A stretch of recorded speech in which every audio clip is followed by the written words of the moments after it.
അപ്പോൾ ഇയാളുടെ അസുഖം ഇപ്പോൾ മേജർ ഓപ്പറേഷൻ ഒന്നും ഇല്ല. അവരങ്ങനെ ആശ്വസിച്ച് കഴിഞ്ഞപ്പോൾ പിന്നെ റെസ്റ്റിൻ്റെ ടൈമല്ലേ. അപ്പോൾ സോഫ ജോലിക്ക് പോയെങ്കിലും ബെഹറിലായിട്ടാണ് പോയത്. ബെഹറിൽ ജോലി കിട്ടിയത് ഒരു പാകിസ്ഥാൻ്റെ കടയിലാണ് കിട്ടിയത്. അതുകൊണ്ടൊന്നും ജീവിക്കാൻ പറ്റത്തില്ല. പാകിസ്ഥാൻ്റെ കടയിലാണ് ജോലി കിട്ടിയത് ബെഹറിൽ പോയെങ്കിലും. അതുകൊണ്ട് പക്ഷേ ജീവിക്കാൻ പറ്റണില്ല.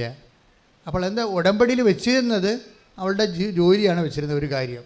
പിന്നെ എന്ത് ചെയ്ത് ബെഹ്റിൻ മിനിസ്ട്രിയിൽ അവൾ ആപ്ലിക്കേഷൻ കൊടുത്തു. ആ ആപ്ലിക്കേഷൻ കിട്ടാനുള്ള സാധ്യതയില്ല. നിങ്ങൾക്കറിയാവോ? അതായത് അവർക്ക് അത്ര എക്സ്പീരിയൻസ് ഇല്ല. അവിടെ തന്നെ അത് ഫസ്റ്റ് ടൈമാണ്. അവരെക്കാൾ കെവന്മാരായിട്ട് ആൾക്കാർ അവിടെ മിനിസ്ട്രിയിൽ ആപ്ലിക്കേഷൻ സ്വാധീനമുള്ളവരും എക്സ്പീരിയൻസ് ഉള്ളവരുണ്ട്. അതിൽ മെറിറ്റ് ഉള്ളവരുണ്ട്. ഞാൻ എന്താ ഈ പറയണത്? ശോഭയ്ക്ക് മെറിറ്റില്ലെന്നാണ് പറയണത്. അതാണ് പറയണത്, യോഗ്യതയില്ല. ഉടമ്പടി എങ്ങനെ നോട്ട് ബൈ മെറിറ്റുകാരെ എങ്ങനെ ലിഫ്റ്റ് ചെയ്യണമെന്ന് അറിയണം. പക്ഷേ റിസൾട്ട് വരുമ്പോൾ എന്താ, മിനിസ്ട്രിയിൽ ഈ പാകിസ്ഥാനിലെ കടയിലെ എടുത്തുകൊടുപ്പുകാരത്തെ നിന്ന കക്ഷിയെ പെട്ടെന്നാണ് ഗവൺമെൻറ് ഡിപ്പാർട്ട്മെൻറ്റിലേക്ക് മിനിസ്ട്രിയിൽ ജോലി കിട്ടണത്. അതാണ് എൻ്റെ വിഷമം. അതാണ് എൻ്റെ സാക്ഷ്യത്തിൻ്റെ ശക്തി എന്ന് പറയുന്നത്. അതായത് അതിനകത്ത് ഏറ്റവും പറയാനുള്ള സാക്ഷ്യം ഇത് തന്നെയാണ്. അതായത് ഇങ്ങനെ ഗ്രൗണ്ട് സീറോയിലായിട്ട് ഇങ്ങനെ ആൾ റെഡ്യൂസ് ചെയ്ത് പോവുകയും ഉടമ്പടി ഇവരെ പൊക്കിയെടുത്ത് ഭർത്താവിനെ സുഖപ്പെടുത്തി ഇവരെ പാകിസ്ഥാൻ്റെ കടയിൽ നിന്ന് അത് അവിടെ സാധനങ്ങൾ എടുത്തു കൊടുക്കുന്ന ആ ജോലിയിൽ നിന്ന് ഇവിടെ ലിഫ്റ്റ് ചെയ്ത് മിനിസ്ട്രിയിലേക്ക് കൊണ്ടുപോയി ഹൈ സാലറി പ്ലേസ് ചെയ്യുന്നുണ്ട്. അപ്പം നമ്മൾക്ക് ഇത് വളരെ അസ്റ്റോണിഷിംഗ് ആണ്, ഇത് ഭയങ്കരമായിട്ടുണ്ടല്ലോ എന്നൊക്കെ നമുക്ക് തോന്നും. പക്ഷേ ബൈബിള് ഇത് സിമ്പിളായിട്ടാണ് ചെയ്യണത്. എന്താ സാധനത്തിൽ ഇത് നമുക്ക് നേരത്തെ തന്നിട്ടുള്ള വാഗ്ദാനമാണ്. 111 സങ്കീർത്തനത്തിൽ ഇതിൻ്റെ വാഗ്ദാനമുണ്ട്. അവിടെ 111:4 take the word of God. സങ്കീർത്തനം 111:4 ശ്രദ്ധിക്കട്ടെ. 111 സങ്കീർത്തനം 4 തിരുവചനം. തന്റെ അത്ഭുത പ്രവൃത്തികളെ അവിടുന്ന് സ്മരണീയമാക്കി. കർത്താവ് കൃപാലുവും വാത്സല്യനിധിയുമാണ്. തന്റെ ഭക്തർക്ക് അവിടുന്ന് ആഹാരം നൽകുന്നു. അവിടുന്ന് തന്റെ ഉടമ്പടിയെ എപ്പോഴും അനുസ്മരിക്കുന്നു. കാര്യങ്ങൾ പോകണ്ടല്ലോ. ഒന്ന് പറഞ്ഞ തന്റെ ഭക്തർക്ക് അവിടുന്ന് ആഹാരം നൽകുന്നു. ജീവിതമാർഗം എന്നതിൻ്റെ അർത്ഥം ആഹാരം കപ്പപ്പുഴക്കി കൊണ്ടുവന്ന് കൈ തരുന്ന കാര്യമല്ല ഈ പറയണത്. ജീവിതമാർഗം നൽകുന്നു. എന്താണ്? തൻ്റെ ഭക്തർക്ക് പറഞ്ഞേ, തന്റെ ഭക്തർക്ക് അവിടുന്ന് ആഹാരം നൽകുന്നു. എന്ത് ബേസിലാണ് ഈ ജീവിതമാർഗം? ജോലിയല്ലേ? ആഹാരം എന്ന് പറഞ്ഞാൽ എന്താണ്? ജോലിയല്ലേ? വിദ്യാഭ്യാസം തന്നെയാണല്ലോ, ആഹാരമാണല്ലോ. ആഹാരവും വീടും വസ്ത്രവും അടിസ്ഥാന സൗകര്യത്തിലാണല്ലോ നമ്മൾ വിദ്യാഭ്യാസത്തിനും ജോലിക്കും പോണത്. അപ്പോൾ തൻ്റെ ഭക്തർക്ക് സങ്കീർത്തനം 111:4 അത് വാഗ്ദാനമാണത്. എന്താണ്? തൻ്റെ ഭക്തർക്ക് അവിടുന്ന് ജീവിതമാർഗം നൽകുന്നു. എന്ത് ബേസിലാണ് ജീവിതമാർഗം നൽകണത്? അവിടെ തന്റെ ഉടമ്പടി അനുസ്മരിക്കുന്നു. കൈയടിച്ച് കർത്താവിനെ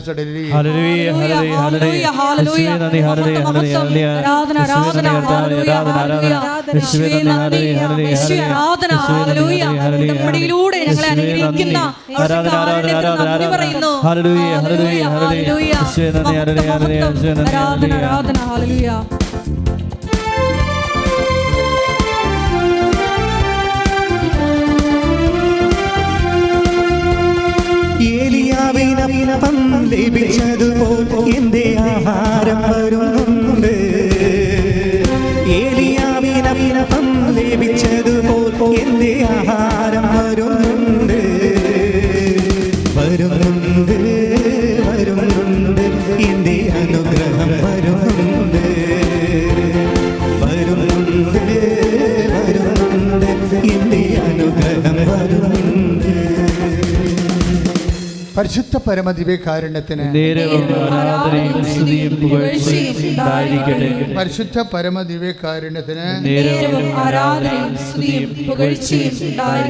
ഈ സങ്കീർത്തനം 111:4 ഇതിൻ്റെ ബേസിക് വേർഡ്. എന്താ കാര്യം? നിങ്ങൾക്ക് ഇപ്പോൾ അഞ്ജു ആൻ്റണി എറണാകുളത്തേക്ക് എഞ്ചിനീയർ, 6 വർഷം ഗ്യാപ്പുള്ള എഞ്ചിനീയർ, അവരെക്കാൾ ശക്തരായ ആൾക്കാരുമായിട്ടാണ് അവർക്ക് ഇൻ്റർവ്യൂ.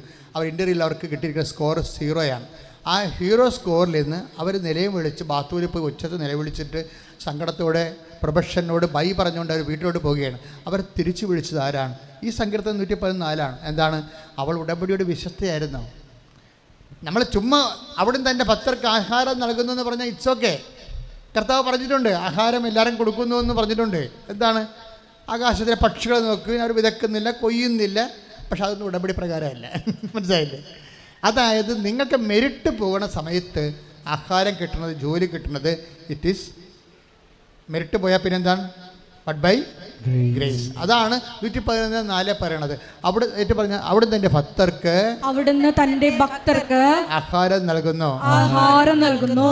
എന്താണ് അടുത്ത വചനം? അവിടുന്ന് തന്റെ ഉടമ്പടി അനുസ്മരിക്കുന്നു.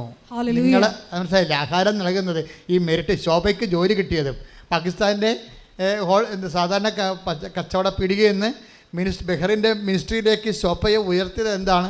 അവിടുന്ന് തൻ്റെ ഉടമ്പടി അനുസ്മരിക്കുന്നു. അതായത് ദൈവം നീ ചെയ്ത ഉടമ്പടി അനുസ്മരിക്കുകയാണ്. ആ അനുസ്മരണം അതേ സമയത്തുള്ള അതേ ഒരു വൈബിലെ നീയും ദൈവത്തോട് ചെയ്ത ഉടമ്പടി അനുസ്മരിച്ചുകൊണ്ടേയിരിക്കണം. പ്രാർത്ഥിക്കുക. കർത്താവായ ദൈവമേ, ഞാൻ അങ്ങയോട് ചെയ്ത ഉടമ്പടി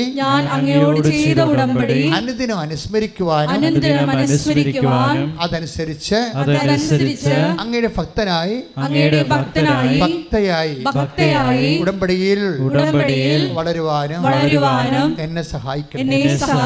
ശ്രദ്ധിക്കട്ടെ. സങ്കീർത്തനത്തിലൂടെ ഞങ്ങൾ പ്രാർത്ഥിക്കുന്നു. രാത്രിയിൽ വിലാപമുണ്ടായേക്കാം, എന്നാൽ പ്രഭാതത്തോടെ സന്തോഷത്തിന്റെ വരവായി. ഹല്ലേലൂയ, ഹല്ലേലൂയ, യേശുവേ ആരാധന. ഹല്ലേലൂയ, ഹല്ലേലൂയ. ഏലിയാവിനപ്പം ലഭിച്ചതുപോൽ എന്റെ ആഹാരം വരുന്നുണ്ട്. ഏലിയാവിനപ്പം ലഭിച്ചതുപോൽ എന്റെ ആഹാരം വരുന്നുണ്ട്. വരുന്നുണ്ട്, വരുന്നുണ്ട്, എന്റെ അനുഗ്രഹം വരുന്നുണ്ട്. വരുന്നുണ്ട്, വരുന്നുണ്ട്, എന്റെ അനുഗ്രഹം വരുന്നുണ്ട്. പരിശുദ്ധ പരമദിവ്യകാരുണ്യത്തിന് എൻ്റെ പ്രിയപ്പെട്ടവരെ, ഈ ജീവിത മാർഗവും ഉടമ്പടിയും ഭക്തിയും തമ്മിൽ വളരെ ഇൻ്റർകണക്റ്റഡാണ്, വളരെ കണക്റ്റഡാണ്. ഭക്തി എന്താ പറയണത്?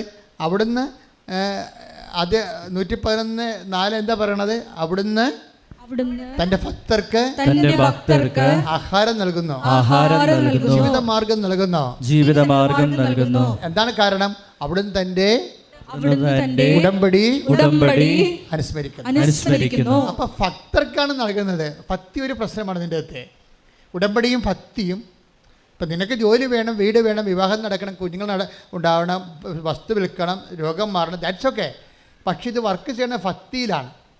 ഈ ഇങ്ങനെ എല്ലാ മാർഗങ്ങളും ഉടമ്പടിയുടെ ഭക്തിയുണ്ട്. ഭക്തി എന്ന് പറയണം നീ ഇവിടെ വന്ന് വിറച്ചതുള്ളി കമന്നടിച്ച് കിടക്കണമല്ല ഭക്തി. ഉടമ്പടിയുടെ ഭക്തി എന്ന് പറഞ്ഞാൽ കഴിഞ്ഞ പ്രാവശ്യം ഞാൻ കഴിഞ്ഞ ആഴ്ച പറഞ്ഞായിരുന്നു ഭക്തി എന്ന് പറയണത് എന്താണെന്ന്. ഇല്ലേ? പറഞ്ഞായിരുന്നു. അതായത് ഇപ്പം ഇത്ത ഒരു ഭക്തി പ്രത്യയം ഉണ്ടല്ലോ എൻ്റെ അടുത്ത്. ഇത്ത എന്ന് ഭക്തി ഫായും ഫാ പ്ലസ് ത വെച്ചാൽ ഇത്ത എന്ന് വെച്ചാൽ സംസ്കൃതത്തിൽ ഒട്ടുക എന്ന അർത്ഥം, ഒട്ടണം എന്നാണ് അർത്ഥം. രക്തമില്ലേ? രക്തത്തിനൊരു ഇക്ത ഉണ്ടല്ലോ, ഒട്ടണം എന്നതിന് അർത്ഥം. വെച്ചാൽ രജോ ഗുണത്തോട്, രജോ ക്ഷത്രിയ ശക്തി. അപ്പോൾ ക്ഷത്രിയ ഗുണത്തോട് ഒട്ടണതിനാണ് രക്തമെന്ന് പറയണത്. അതായത് രജോ ഗുണം എന്ന് പറഞ്ഞൊരു ശക്തിയുണ്ട്, നമുക്കറിയാം. തമോ ഗുണമുണ്ട്, ഇരുട്ടിൻ്റെ ശക്തി, ദുഷ്ടന്മാരുടേത്, ക്രിമിനൽസിൻ്റെത്. തമോ ഗുണം. രജോ ഗുണം ധൈര്യശാലികളുടേത്, അവരല്ലേ സാഹസപ്പണിയൊക്കെ ചെയ്യണത്. അപ്പോൾ രജോ ഗുണം. പിന്നെ ഉള്ളത് സദ്ഗുണമുണ്ട്. അപ്പോൾ ഇതുപോലെയുള്ള മനുഷ്യൻ്റെ ബ്ലഡിൻ്റെ നമ്മുടെ ഇന്ത്യൻ ഫിലോസഫിയിൽ കുറേ അധികം തരംതിരിവുണ്ട്. ഈ രജോ ഗുണത്തോട് ധൈര്യത്തോട് ഒട്ടുനിൽക്കുന്ന സാധനം ഒട്ടിപ്പിക്കുന്നതിന് രക്തം എന്ന് പറയും. രജോ ഗുണത്തോട് ഒട്ടുന്നതിന് രക്തം. ഇനി എന്ത് ഭക്തി എന്ന് പറഞ്ഞാൽ എന്താണ്? അതിവിടെ ഒരു യുക്തായുണ്ട്. ഭഗവാനോട് ഒട്ടണതിനാണ് ഭക്തി എന്ന് പറയുന്നത്. ഇവിടെ പ്രശ്നം ഭഗവാനോട് ദൈവത്തോട് മനുഷ്യൻ ഒട്ടുന്നതിന് വേണ്ടിയാണ്. ഒട്ടുന്ന എന്ത് വ്യാപാരമായാലും അത് ഭക്തിയാണ്. ശക്തമായി ഒട്ടും. പലതരം പശയില്ലേ? കഞ്ഞിയുടെ പശുണ്ട്, മൈദാ പശുണ്ട്, ഇതെല്ലാം. കഴിഞ്ഞ ദിവസം ഞാനൊരു മുത്തൊട്ടിച്ചപ്പോഴും എൻ്റെ അമ്മ എൻ്റെ കൈയും തമ്മിൽ ഒട്ടിപ്പോയി. പിന്നെ ഞങ്ങളുടെ എല്ലാവരുടെയും കൈ ഒട്ടിപ്പോയി. ഭയങ്കര അഡിക്കേഴ്സുമായിപ്പോയി. എല്ലാവരും നമ്മൾ ഒട്ടിച്ചിട്ട് പിന്നെ പുറത്തോട്ട് വരുന്നില്ല. അത്രയും ഭയങ്കര പശയായിപ്പോയി. ഇപ്പോൾ പലതരത്തിലുള്ള പശുണ്ട്. അപ്പോൾ ഈ ഭക്തിയിലും നമ്മൾ ഭഗവാനോട് കാണിക്കുന്ന ഭക്തിയുണ്ട്. അതിലും തന്നെ പശുക്ക് പലതരം പശുണ്ട്. ചുമ്മാ നാക്കുകൊണ്ട് ഭക്തിഗാനം പാടിയാലും ഭഗവാനോട് ഒട്ടും, പക്ഷെ കുറച്ച് കഴിയുമ്പോൾ പറഞ്ഞു പോകും. ഇതാണ് പ്രശ്നം. ഇത് പ്രശ്നമാണ്. നിങ്ങൾ ഉടമ്പടിയെക്കുറിച്ച് പറയുമ്പോൾ ഉടമ്പടിയും ഭക്തിയും തമ്മിൽ ഭയങ്കര ബന്ധമുണ്ട്. ഇപ്പം നമ്മൾ ഭക്തി ഗാനങ്ങൾ തന്നെ ഒരു പാട്ട് പാടിക്കഴിഞ്ഞാൽ ഭക്തി ഗാനമാണെങ്കിൽ ഭക്തിയിൽ അഭിഷേകമുള്ള ഗാനം അത് പാടിക്കഴിയുമ്പോൾ നമുക്ക് ദൈവത്തോടൊരു അടുപ്പം തോന്നും, ഭഗവാനോട് നമ്മൾ ഒട്ടും. കുറച്ച് കഴിയുമ്പോൾ അത് പറഞ്ഞു പോകും. കാര്യം ഭക്തി ഗാനത്തിനൊക്കെ ഒട്ടിക്കുന്നതിനൊക്കെ ഒരു പരിധിയുണ്ട്. അത് കഴിഞ്ഞാൽ പിന്നെ ഒട്ടത്തിൽ ഈ സാധനം പശയുടെ ക്വാളിറ്റി പോലെ ഇരിക്കുന്ന സംഭവം. പക്ഷേ ഉടമ്പടിയിൽ ഉപയോഗിക്കുന്ന ഭക്തി എന്ന് പറയുന്നത് വേറെ ഒരു സംഭവമാണ്. നാക്കിൻ്റെ ചൊല്ലലല്ല, എന്താ ഉപയോഗിക്കണത്? ചെയ്യലാണ്. അത് പണ്ടാരപ്പശയാണ്. അതാണ് സാധനം. അതായത് നീ മനഃപൂർവ്വം ദൈവത്തോടുള്ള സ്നേഹത്താൽ ഇപ്പം നമ്മൾ രോഗികളെ കാണുന്നു, അവരെ ശുശ്രൂഷിക്കുന്നു, കടുത്ത കാര്യങ്ങൾ. ഇപ്പം നിങ്ങളെ പല ആൾക്കാരും ഉപയോഗിക്കുന്നത് ചെറിയ തരം കള്ളപ്പശയാണ് ഉപയോഗിക്കുന്നത്. പത്രം കൊണ്ടേ കൊടുക്കുക, അത്യാവശ്യം കാര്യങ്ങളൊക്കെ ചെയ്യുക. രോഗികളൊന്നും ആരും കാണത്തില്ലല്ലോ. അതിന് കുറച്ചുകൂടി കൂടിയ ദൈവസ്നേഹം വേണം. പ്രത്യേകിച്ച് നമുക്ക് പരിചയമില്ലാത്ത രോഗികളാണ്. പരിചയമുള്ള രോഗികളല്ല, പരിചയമില്ലാത്ത രോഗികളെ പോയി കാണുകയും അവരെ കാണാൻ ആശ്വസിപ്പിക്കുകയും ചെയ്യുന്നതിനൊക്കെ കൂടിയ പശ വേണം, കൂടിയ ഭക്തി വേണം. അതിന് സാധാരണ ആൾക്കാർ, അതുകൊണ്ടാണ് ഞാൻ പലരോടും അതായത് കൂടിയ വലിയ കാര്യങ്ങൾ നിർവഹിക്കുന്നവരെ എപ്പോഴും അതേസമയം തന്നെ വലിയ ഈ ഇൻവെസ്റ്റ്മെൻ്റ് ഉള്ളവരാണ് ചെയ്യണത്. അപ്പോൾ നമ്മളിപ്പോൾ ഉടമ്പടി പുതുക്കി കഴിയുമ്പോൾ, ഉടമ്പടി എടുക്കുമ്പോൾ ഞങ്ങളൊന്നും പറയത്തില്ല, പക്ഷേ ഉടമ്പടി പുതുക്കി കഴിയുമ്പോൾ നിങ്ങൾ പശയുടെ ബ്രാൻഡ് മാറ്റേണ്ടി വരും, ക്വാളിറ്റി മാറ്റേണ്ടി വരും. മനസ്സിലായില്ലേ? ഉടമ്പടി പുതുക്കിയിട്ട് പണ്ട് ചെയ്തതിനേക്കാൾ പിന്നെ ലൈറ്റ് വെയിറ്റ് ആയിട്ട് കാര്യങ്ങൾ ചെയ്ത് കഴിഞ്ഞാൽ നിങ്ങൾ ബ്രാൻഡഡ് കള്ളന്മാരാണ്. ഇപ്പം ഞങ്ങൾ രാവിലെ അവിടെ സംസാരിച്ച തിരട്ട് ഗ്രാമമെന്ന് പ്രഭുവച്ചൻ പറഞ്ഞു. കള്ളന്മാർ മാത്രം താമസിക്കുന്ന ഗ്രാമം തമിഴ്നാട്ടിലുണ്ടെന്ന്. തമിഴ്നാട്ടിൽ മാത്രമല്ല, ഉടമ്പടി എടുത്തതിൽ 50% കള്ളന്മാരുണ്ടാകും. അതുവെച്ചാൽ ഇവർ പുതുക്കൽ വരുമ്പോൾ ഇവർ ഉഴപ്പും. പഴയതുപോലെ പവർ കാണിക്കത്തില്ല. ആ പത്രം കൊടുക്കുമ്പോൾ ഇനി ഇത് കൊടുക്കുക, ഇത് കൊടുത്ത് അവസാനിപ്പിക്കുക, എപ്പോഴും കൊടുത്തേക്കാന്നൊക്കെ പറഞ്ഞുകൊണ്ട് ഇവർ മുമ്പത്തേക്ക് ഉഴപ്പും. ചില ആൾക്കാർ കുറച്ചുകൂടി തീഷ്ണമതികളായി മാറും. കാര്യം ഇത് വർക്ക് ചെയ്യണത് ഭക്തിയിലാണ് വർക്ക് ചെയ്യണത്. ഭക്തി, നമ്മുടെ ഭക്തി ഒരു പാട്ട് പാടിയാൽ ഒട്ടണ ഭക്തി അല്ല ഇത്. ഇത് ചൊല്ലുന്ന പ്രാർത്ഥനയല്ല, ചെയ്യുന്ന പദ്ധതിയാണ്. അപ്പം ചെയ്യുമ്പോൾ ഏറ്റവും ക്ലേശകരമായി ചെയ്യണം. കാര്യം എന്തുമാത്രം സ്നേഹം കൂടുന്നുവോ ദൈവത്തോട് അത്രയും ക്ലേശകരമായ ഭാരം നമ്മൾ ഏറ്റെടുക്കും. മനസ്സിലായി? അതാണ് സംഭവം. എന്തുമാത്രം ഇത് ദൈവസ്നേഹമാണ്, ബേസിക്കായിട്ട് ദൈവസ്നേഹമാണ്. എന്തുമാത്രം ദൈവത്തോട് നമുക്ക് സ്നേഹം തോന്നുന്നുവോ അത്രയും നമ്മൾ ദൈവത്തിന് വേണ്ടി വലിയ കാര്യങ്ങൾ ചെയ്യും. അതുകൊണ്ടാണ് അമ്മയും അത് തന്നെയല്ലേ പറയണത്. അമ്മ എന്താ പറയണത്? 1:50 വായിച്ചമോളെ. ലൂക്ക 1:49 ശക്തനായവൻ എനിക്ക് വലിയ കാര്യങ്ങൾ ചെയ്തിരിക്കുന്നു, അവിടുത്തെ നാമം പരിശുദ്ധമാണ്. അവിടുത്തെ ഭക്തരുടെ മേൽ തലമുറകൾ തോറും അവിടുന്ന് കരുണ വർഷിക്കും. അതായത് ഭക്തി വർദ്ധിക്കുന്നതനുസരിച്ച് ലുക്ക 1:50 എന്താ പറയണത്? ഒന്ന് പറഞ്ഞ്, അവിടുത്തെ ഭക്തരുടെ മേൽ അവിടുന്ന് തലമുറകൾ തോറും കരുണ വർഷിക്കും. അപ്പോൾ വലിയ കാര്യങ്ങൾ ചെയ്യണതും ഭക്തിയിൽ വലിയ കാര്യങ്ങൾ ചെയ്യുമ്പോഴെന്താ പറ്റും? തലമുറകൾക്ക് ബ്ലെസ്സിങ് കിട്ടും. എന്നുവെച്ചാൽ നിൻ്റെ ഇപ്പം അമ്മ മകൾക്ക് വേണ്ടി പ്രാർത്ഥിക്കുന്നല്ലേ, ഇവിടെ വരുമ്പോൾ ഒത്തിരി പേര് വരുന്നുണ്ടല്ലോ അമ്മമാർ മകൾക്ക് വേണ്ടി പ്രാർത്ഥിക്കുന്നത്. പക്ഷേ മകൾക്ക് വേണ്ടി പ്രാർത്ഥിക്കുന്ന തലമുറയാണല്ലോ, വേറെ തലമുറയല്ലേ. പേരക്കിടാങ്ങൾക്ക് വേണ്ടി പ്രാർത്ഥിക്കുന്ന അമ്മമ്മമാരും വരുന്നുണ്ട്. ഞങ്ങളിവിടെ ഉടമ്പടി ആവതില്ലെങ്കിൽ എടുപ്പിക്കത്തില്ലെന്നേ ഉള്ളൂ. കാര്യം അവർക്കത് ചെയ്യാൻ പറ്റത്തില്ല. ചെയ്യാൻ പറ്റും. ഇപ്പോൾ ഇന്നലെ 75 വയസ്സ് കോഴിക്കോടെന്നൊരു നോൺ ക്രിസ്ത്യനായിട്ടുള്ള അമ്മാമ്മ വന്നു. എന്നാ പവറാ! അവരോട് പറഞ്ഞാൽ അവർ ശരിക്കും പറഞ്ഞാൽ 17 വയസ്സുകാരെ പോലെ അവർ സംഭവം ചെയ്യും. അത്രയും പവർ. 70 വയസ്സുകൊണ്ടൊന്നും ഒരു കാര്യമില്ല. ഞങ്ങൾ നോക്കണ വയസ്സല്ല, ഇവർക്ക് ചെയ്യാനുള്ള ആംബിയർ ഉണ്ടാകുന്നതാണ് ഞങ്ങൾ നോക്കണത്. വയസ്സൊക്കെ പറയുന്നുണ്ടെങ്കിൽ ഞങ്ങളുടെ മനസ്സിരിപ്പ്, ഞങ്ങളുടെ അസസ്മെൻറ്റിൽ എന്താ ചെയ്യണം. അതുകൊണ്ടല്ലേ ചില വയസ്സന്മാരെ കാണുന്നില്ല ഉടമ്പടി എടുക്കണത്. അതെന്താ വെച്ച് കഴിഞ്ഞാൽ അവർക്ക് ചെയ്യാനുള്ള ആംബിയറുണ്ട്. മറ്റുള്ളവർ ചുമ്മാ മരുമകളെ വീട്ടിൽ ഇരുന്ന് അതെന്ത് ചെയ്യരുത്, നീ ഇവിടെ പേടി, ഇന്നലെ ഇവിടെ പേടി, ഇന്നലെ മെനേന്ന് ഇവിടെ പോയതൊക്കെ ചോദിക്കുമ്പോൾ പറയും നിങ്ങൾ പോയി കൃപാസത്തിൽ ഇരിക്കാൻ പറഞ്ഞു വിടും. അങ്ങനെ വന്ന് ഇവിടെ ഇരിക്കുന്ന ആൾക്കാരുണ്ട്. ഇവിടെ വന്നാലേ എന്നാ പിന്നെ ഉടമ്പടി കൊണ്ട് എടുത്തേക്കാമെന്ന് വിചാരിക്കും. അങ്ങനെയുള്ളവരെ കാണുമ്പോൾ നമുക്കറിയാം ഇവർ ചെയ്യത്തില്ല, ചുമ്മാ അഭ്യാസത്തിന് വന്നാണെന്നറിയാം, എടുപ്പിക്കത്തില്ല. പക്ഷേ എപ്പോഴും നമ്മൾ ശ്രദ്ധിക്കേണ്ട ഒരു വിഷയം എന്ന് വെച്ചാൽ ഈശോ അമ്മ എന്താ പറഞ്ഞത്? ലൂക്ക 1:50 എന്താ പറഞ്ഞത്? അവിടുന്ന് തന്റെ ഭക്തരുടെ മേൽ തന്റെ കാരുണ്യം തലമുറകൾ തോറും പ്രദർശിപ്പിക്കും.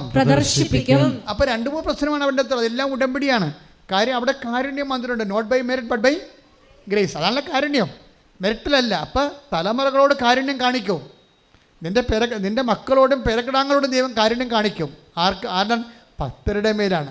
ആ ഭക്തി കാണിക്കുന്ന വ്യക്തി ഭക്തി സത്യസന്ധമായിട്ടാണ് കാണിക്കണതെങ്കിലേ, സത്യസന്ധമായിട്ട് കാണിക്കണമെന്ന് പറയുമ്പോൾ എന്താണ് സംഭവിച്ചാൽ ദൈവസ്നേഹമാണ്.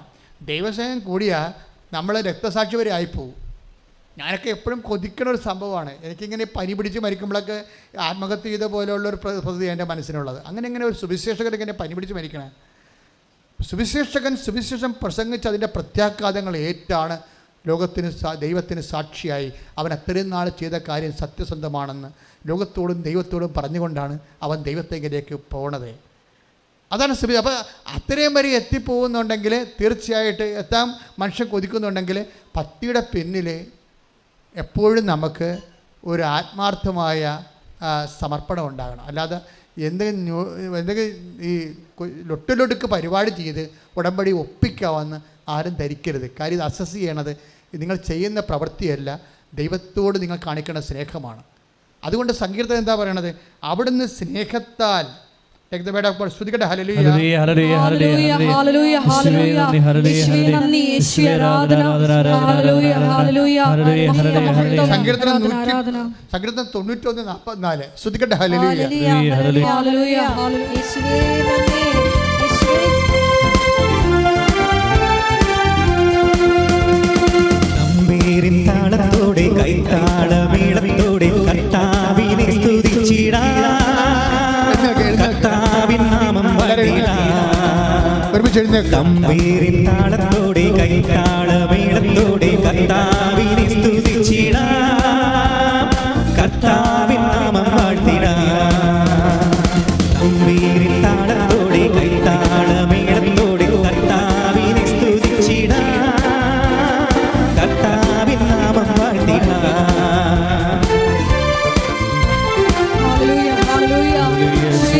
വചനങ്ങളെ ധ്യാനിച്ചു പ്രാർത്ഥിക്കുന്നു.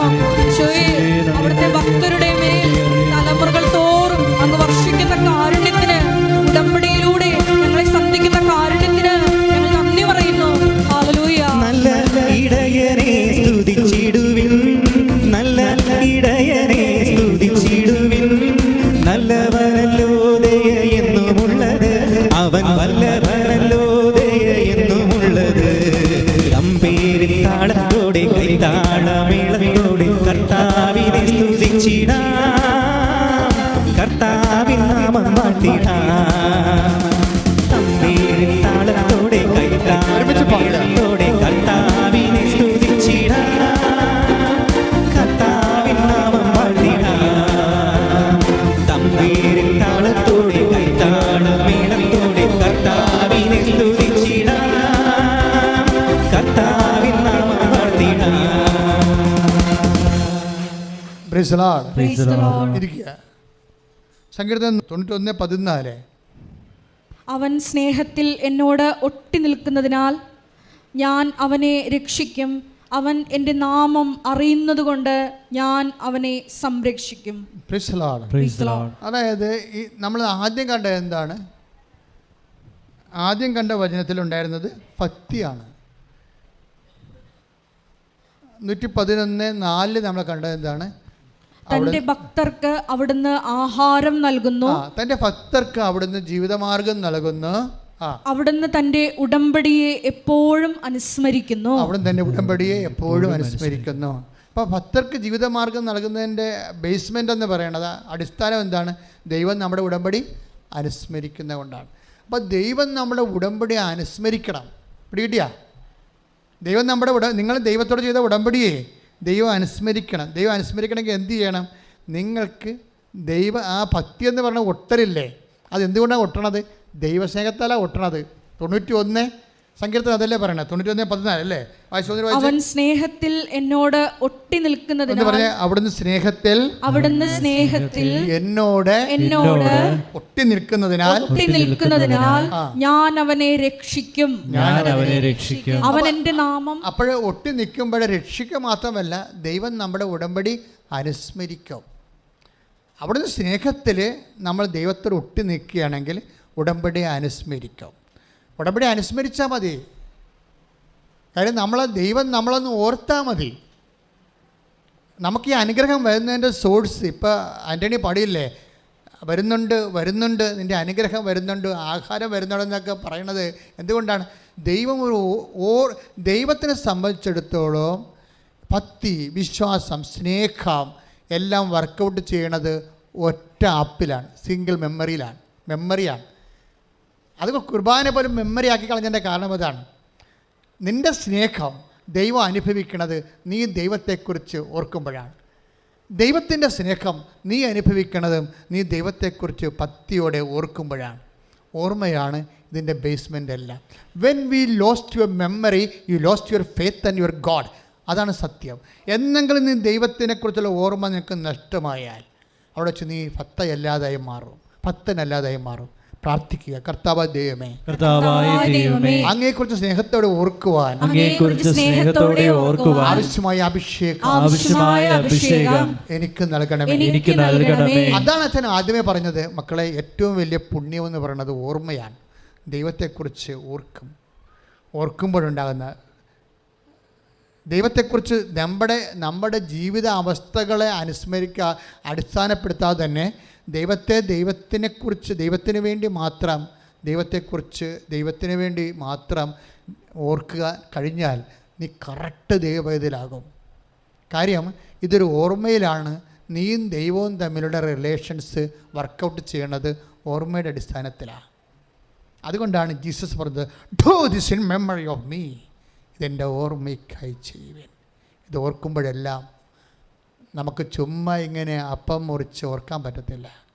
അപ്പം മുറിക്കുമ്പോഴെല്ലാം നിങ്ങൾ ഓർക്കേണ്ടത്, take the word of God, Saint Paul reference, ശ്രദ്ധിക്കേണ്ടത് ഇത് ചെയ്യുമ്പോഴെല്ലാം അവൻ്റെ പീഡാനുഭവത്തെക്കുറിച്ച് ഓർക്കുന്നു, അവൻ്റെ തിരുമരണത്തെക്കുറിച്ച് ഓർക്കുന്നു. ശ്രദ്ധിക്കട്ടെ. ഹല്ലേലൂയ, ഹല്ലേലൂയ, ഹല്ലേലൂയ.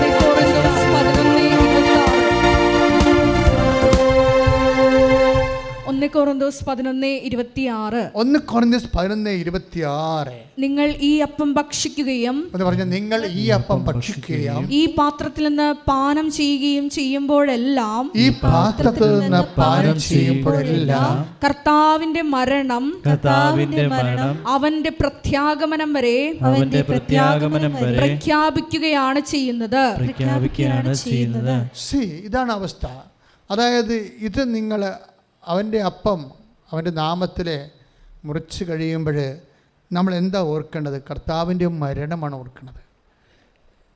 എന്നുവരെ ഓർക്കും? അവൻ്റെ പ്രത്യാഗമനം വരെ ഓർക്കും. ഇവിടെ അതുകൊണ്ടാണ് മാസിനേക്കാൾ, കുർബാനയേക്കാൾ വലിയതൊന്നും ദൈവത്തിന് സ്ഥാപിക്കാൻ പറ്റത്തില്ല എന്ന് വിശുദ്ധന്മാർ പറയണത്. അതാണ് കുർബാന സ്ഥാപിക്കുന്നതിനേക്കാൾ വലുത്. കാര്യം അത്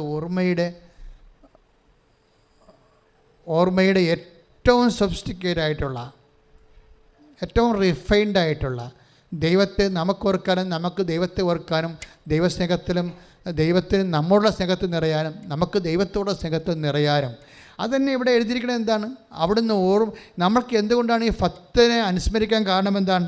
91:14 വായിച്ചതിൻ്റെ 91 നമ്മൾ ആദ്യം അതായത് അവിടുന്ന് തൻ്റെ സ്നേഹത്താൽ തൻ്റെ ഭക്തർക്ക് അവിടുന്ന് ആഹാരം നൽകുന്നു, അവിടുന്ന് തൻ്റെ ഉടമ്പടിയെ എപ്പോഴും അനുസ്മരിക്കുന്നു. ഇതാണ് പ്രശ്നം. ഈ അനുസ്മരണം എന്ന് പറഞ്ഞൊരു സംഭവമാണ് ആധ്യാത്മികതയുടെ ആൽഫയും ഒമേഗയും. എന്നത്തെ പ്രശ്നം വെച്ച് കഴിഞ്ഞാൽ ഇതൊരു ഓർമ്മയാണ്. കാര്യം ദൈവം നമ്മളെ ഓർക്കുന്നു. ഉടമ്പടിയെ പോലെ ദൈവത്തെ നമ്മളെക്കൊണ്ട് ദൈവത്തിന് നമ്മളെ ഓർക്കാൻ പറ്റിയ ഒരു സംവിധാനമില്ല. നിങ്ങൾ ചോദിക്കുമ്പോൾ ഞങ്ങൾക്ക് IELTS പാസ്സാകണം, അതുപോലെ എന്തെങ്കിലും വസ്തു വിൽക്കണം എന്നൊക്കെ പറഞ്ഞുകൊണ്ട് എഴുതി പോകണല്ലേ, അതല്ല സംഭവം. It's A bilateral agreement.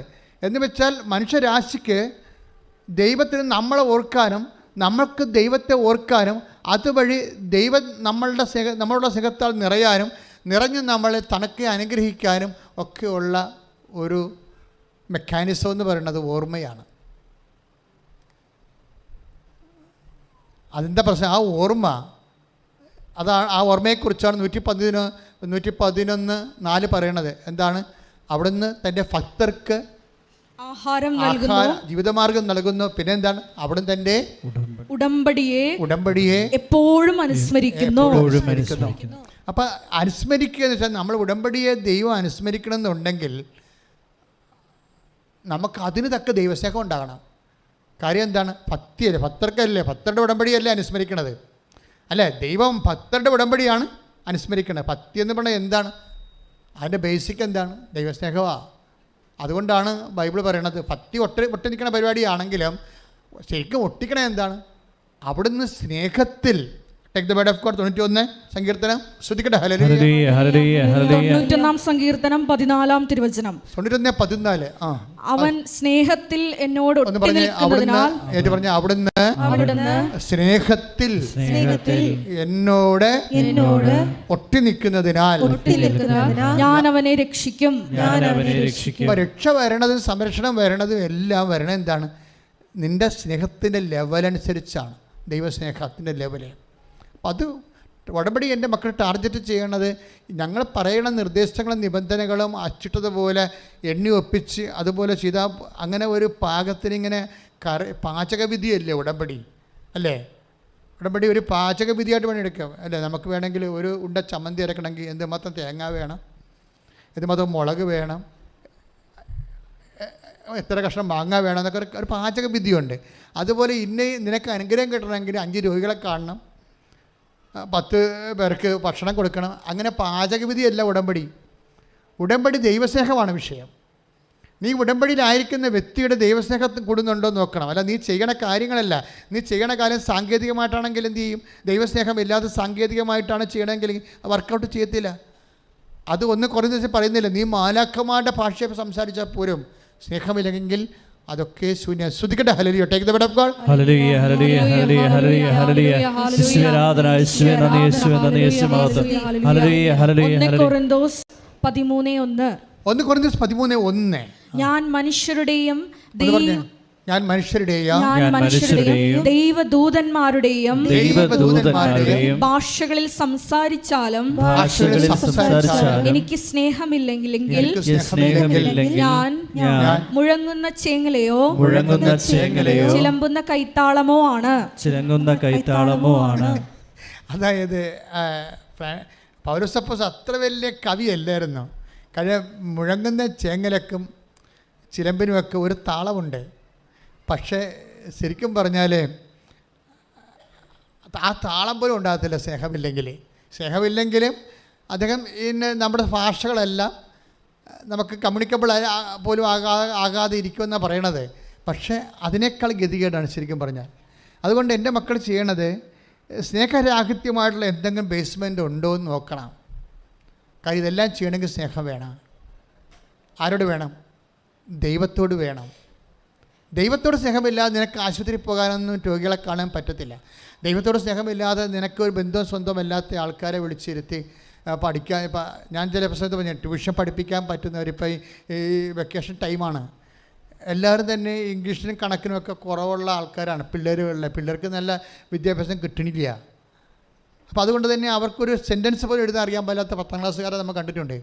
അപ്പോൾ കുറച്ച് പഠിപ്പുള്ളവർ SSLC അതുപോലെ തന്നെ 9ാം ക്ലാസ്സുകാരൊക്കെ വിളിച്ചിരുത്തിയിട്ട് അവർ കിട്ടുന്ന സമയം കൊണ്ട് അവിടെ ഗ്രാമർ ഒന്ന് ചെക്ക് ചെയ്യണം, അവിടെ കണക്കും നോക്കണം. അവർക്ക് ബേസിക് പോയിരിക്കുന്ന ആൾക്കാരാണ്. അപ്പോൾ അവർ 10ാം ക്ലാസ്സിൽ പഠിച്ചാൽ ജോലിയൊന്നും കിട്ടത്തില്ല അവർക്ക്.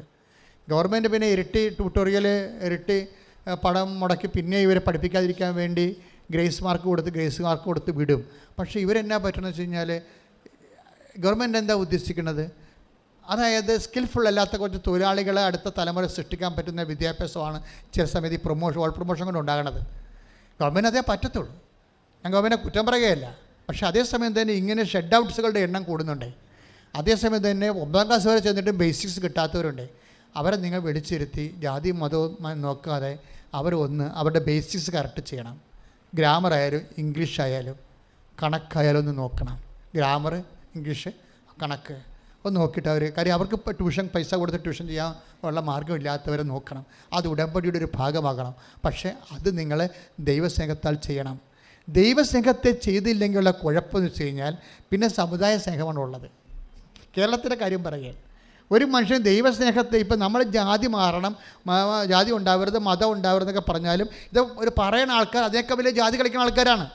പക്ഷെ ഒരു കാര്യം ക്രിസ്തുവിനെ സംബന്ധിച്ചത് ഒരു കാര്യം പറഞ്ഞതേ ജാതി മതം ഇങ്ങനെയുള്ള സംഭവങ്ങൾക്ക് അതിജീവിക്കണമെന്ന് പറയുമ്പോൾ കുറേ അങ്ങോട്ടും ഇങ്ങോട്ടും ഇപ്പം ചില പറയും ഇവിടെ ഇപ്പോൾ കാസ്റ്റുമാർ കല്യാണം കഴിക്കുന്നവർക്ക് ഗവൺമെൻറ് കാശ് കൊടുക്കണില്ലേ?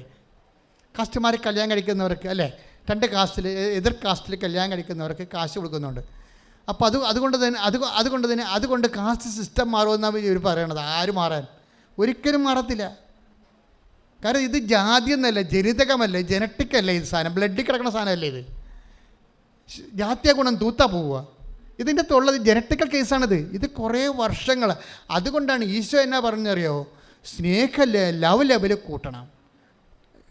ലെവൽ നോക്കി കഴിഞ്ഞാൽ അപ്പം ഇതിൻ്റെ ജാതി മതം നോക്കത്തില്ല. ഈശ്വരൻ്റെ വിശ്വാസത്തെ ചിലപ്പോൾ അത് നോക്കും, ബാക്കി ഭൗതിക കാര്യങ്ങൾക്കൊന്നും നോക്കത്തില്ല. ഈശ്വരവിശ്വാസം നിത്യതയുമായിട്ട് ബന്ധപ്പെട്ടുള്ള, നിത്യത വീട്ടിക്കൊണ്ട് നമ്മൾ ഒരു കളിയും കളിക്കാൻ പറ്റത്തില്ല. കാര്യം നിത്യതയ്ക്ക് വേണ്ടി ക്രൂശിക്കപ്പെട്ട് രക്തം ചിന്തി ജീവൻ ചൊരിഞ്ഞവനാണ് നമുക്ക് നിത്യജീവൻ നൽകേണ്ടത്. ആ നിത്യജീവൻ നഷ്ടപ്പെടുത്തിക്കൊണ്ട് ഒരു വിശ്വാസിക്ക് ഒരിക്കലും ഒന്നും ചെയ്യാൻ പറ്റത്തില്ല. പക്ഷേ ഞാൻ സംസാരിക്കുന്ന വിഷയം വിദ്യാഭ്യാസമാണ്, നിത്യതയല്ല. അനുദിന ജീവിതത്തിലെ ഭൗതിക ജീവിത സാഹചര്യങ്ങളാണ്. ഭൗതിക ജീവിത സാഹചര്യങ്ങളുടെ കൊടുക്കലും മേടിക്കലും ഒക്കെ വരണതെല്ലാം ഒരു മനുഷ്യൻ്റെ സ്നേഹ ലെവലിൽ കൂടുമ്പോഴാണ്. അതുകൊണ്ട് ഈശോ എന്നാ ചെയ്യുന്നറിയാവോ, ഞാനാണെന്ന് എന്നെ നിങ്ങൾ സ്നേഹിക്കണം. എന്തിനാണെന്നറിയാവോ, എന്നെ നിങ്ങൾ എല്ലാത്തേക്കാളും ഉപരി ദൈവത്തെ സ്നേഹിക്കണമെന്ന് പറഞ്ഞില്ലേ? അതെന്തിനാണ് അങ്ങനെ പറഞ്ഞിരിക്കണത്? എന്തിനാണ്? എല്ലാത്തിനേക്കാൾ ഉപരി നമ്മൾ ദൈവത്തെ സ്നേഹിച്ചു കഴിഞ്ഞാൽ ദൈവത്തിനെ സ്നേഹിക്കുന്ന പോലെ തന്നെ നമുക്ക് മനുഷ്യരെ സ്നേഹിക്കാം, ജാതി മതം നോക്കാതെ. അതുകൊണ്ട് എന്ത് പറഞ്ഞു, ഞാൻ രോഗിയാണെന്നല്ലേ ഈശോ പറഞ്ഞത്? അല്ലേ? Take the word of God. സ്തുതിക്കട്ടെ. ഹല്ലേലൂയ, ഹല്ലേലൂയ, ഹല്ലേലൂയ, ഹല്ലേലൂയ, ഹല്ലേലൂയ. യേശുവേ നന്ദി, ഹല്ലേലൂയ, ഹല്ലേലൂയ, ഹല്ലേലൂയ. നന്ദി, യേശുവേ ആരാധന. ഹല്ലേലൂയ, ഹല്ലേലൂയ. മഹത്വം സ്തുതിക്കട്ടെ, സ്തുതിക്കട്ടെ. ഹല്ലേലൂയ, നന്ദി, ഹല്ലേലൂയ, ഹല്ലേലൂയ, ഹല്ലേലൂയ. മത്തായി 25:36. മത്തായി 25:36. ഞാൻ നഗ്നനായിരുന്നു, നിങ്ങൾ എന്നെ ഉടുപ്പിച്ചു. എന്ന് പറഞ്ഞ ഞാൻ നഗ്നനായിരുന്നു, നിങ്ങൾ എന്നെ ഉടുപ്പിച്ചു. നിങ്ങൾ എന്നെ ഉടുപ്പിച്ചു. ഞാൻ രോഗിയായിരുന്നു, നിങ്ങൾ എന്നെ സന്ദർശിച്ചു. അപ്പോൾ രോഗിയെ കാണുമ്പോൾ ആരായിട്ട് കാണണമെന്നാണ് പറയണത്? ക്രിസ്തുവായിട്ട് കാണണമെന്നാണ് പറയണത്. മനസ്സിലായില്ലേ? അതാണ് വിഷയം. എല്ലാത്തിനേക്കാളും ഉപരി ക്രിസ്തുവിനെ സ്നേഹിക്കാൻ പറഞ്ഞു കഴിഞ്ഞാൽ നമുക്ക് ദൈവസ്നേഹം വർദ്ധിക്കുന്ന അനുസരിച്ച് കൊണ്ട് പിന്നെ എന്താ പറയണത്, അത് നേരെ തിരിച്ചു വരും. എങ്ങനെ തിരിച്ചു വരും? നമ്മൾ രോഗിനെ കാണുമ്പോൾ നമ്മൾ എല്ലാത്തിനേക്കാളും ഉപരി ക്രിസ്തുവിനെ സ്നേഹിക്കുമ്പോൾ ആ എല്ലാത്തിനേക്കാളും ഉപരി ക്രിസ്തുവിന് കൊടുക്കുന്ന സ്നേഹം ആർക്ക് കൊടുക്കും? നമ്മൾ ഞാൻ ക്രിസ്തുവിനെ രോഗിയായിട്ട് കാണുമ്പോൾ നമ്മൾ എന്ത് ചെയ്യും? ഇപ്പോൾ രോഗിനെ ക്രിസ്തുവായിട്ട് കാണുമ്പോൾ എന്ത് ചെയ്യും? നമ്മളെല്ലാത്തിനേക്കാളും ഉപരി ക്രിസ്തുവിനെ സ്നേഹിക്കുന്നു. ആ സ്നേഹം തന്നെ ക്രിസ്തുവിന് കൊടുക്കുന്ന ആ ബഹുമാനവും ആദരവും സ്നേഹവും നമ്മൾ ആർക്ക് കൊടുക്കും? രോഗികൾക്ക് കൊടുക്കും. മനസ്സിലായ? അവരെന്ത് ജാതിയായാലും എന്ത് അവസ്ഥയായാലും ആ ദൈവത്തിന് കൊടുക്കുന്ന അതേ നിലവാരം ആ രോഗികൾക്ക് കൊടുക്കും. ഇത് സുഖമാണ് സുവിശേഷത്തിൻ്റെ കാഴ്ചപ്പാട്. ആരെയും തല്ലാനും കൊല്ലാനും ഒന്നും പറയണില്ല. തളർന്നു കിടക്കുന്നവനെ താങ്ങാനുള്ള ദൈവസ്നേഹം ഉണ്ടാകാൻ വേണ്ടിയാണ് ക്രിസ്തു ക്രൂശിക്കപ്പെട്ട കാലമാണ് നോൻപ് കാലം. ശ്രുതിക്കട്ടെ. ഹല്ലേലൂയ, ഹല്ലേലൂയ, ഹല്ലേലൂയ. യേശുവേ നന്ദി, ഹല്ലേലൂയ, ഹല്ലേലൂയ, ഹല്ലേലൂയ.